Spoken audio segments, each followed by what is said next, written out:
Сәлем, мен сізге бүгін мерекелік дастарханымыздың көркін ашатын және дәмі тіл үйіретін Рафаэлло тортының қалай жасалуын көрсететін боламын. Видеоны міндетті түрде соңына дейін қараңыз.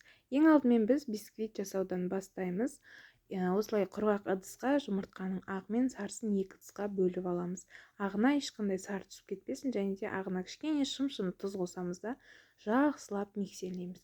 Осылай көпіріп бастаған кезінде шекердің жартысын саламыз да, ал жартысын сары бөлігіне саламыз. Жұмыртқаның ағын прям өзінің формасын ұстайтындай қатты болғанша, осындай төңкергенде ыдыстан түспейтіндей болғанша миксерлеп шығамыз. Екіншісі, осы жұмыртқаның сарысын да жақсылап миксерлеп аламыз, аппақ болып көпіргенше.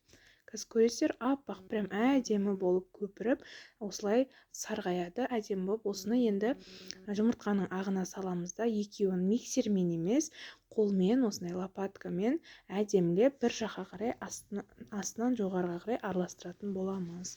Қыздар, миксермен араластырсаңыздар, егерде бұның іскен массамыз басылып қалады, сондықтан миксермен араластырмаймыз. Енді құрғақ ингредиенттерді араластыратын боламыз. Бұл жерде крахмал, разрыхлитель және де ұн. Мен ұнды алдын ала електен өткізіп алғам, сондықтан сразу сала берем. Сіздер міндетті түрде електен өткізіп алыңыздар. Ұнды салғанда да барлығын сразу салмаймыз, аз-аздан сала отырып, төменнен жоғарыға қарай араластыра отырып, осылай бір келкі масса жасап алатын боламыз.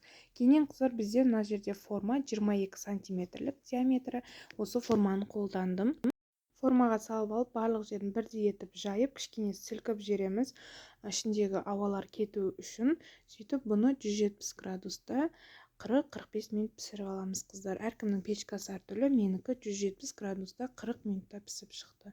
Міне осындай өте пышный, әдемі жұмсақ бисквиттер дайын. Кішкене суытып барып шығарамыз формадан, және де оны кішкене суығаннан кейін 3 бөлікке кесіп аламыз.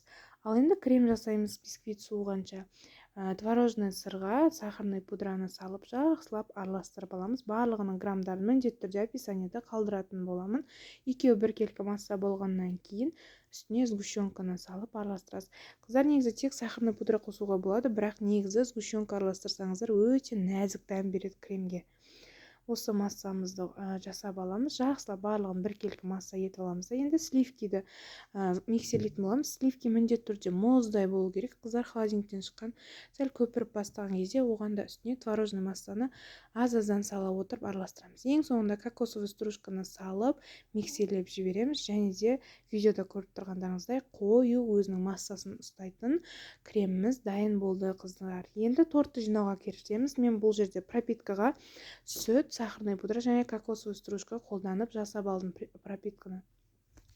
Кремнен аз ғана осылай бетін әрлеу үшін алып қалдым.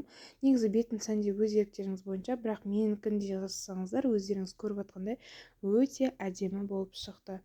Мен осындай кондитерлік мешоктарға салып аламын, өзіме жинауға ыңғайлы болу үшін.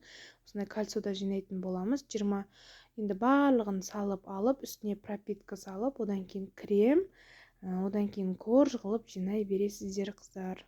Мынау ең соңғы слой салғаннан кейін кальцодан шешіп, жан-жағын бетін полный креммен тегістеп шығып, осылай әсемдедім, қыздар. Жасап көріңіздер. Ең соңында мен бетіне полный кокосовый стружка сеуіп шықтым. Өте әдемі шықты, қыздар. Міне көріп тұрғандарыңыздай торт өте керемет, кесіп жеген кезде өте нәзік, дәмді болады.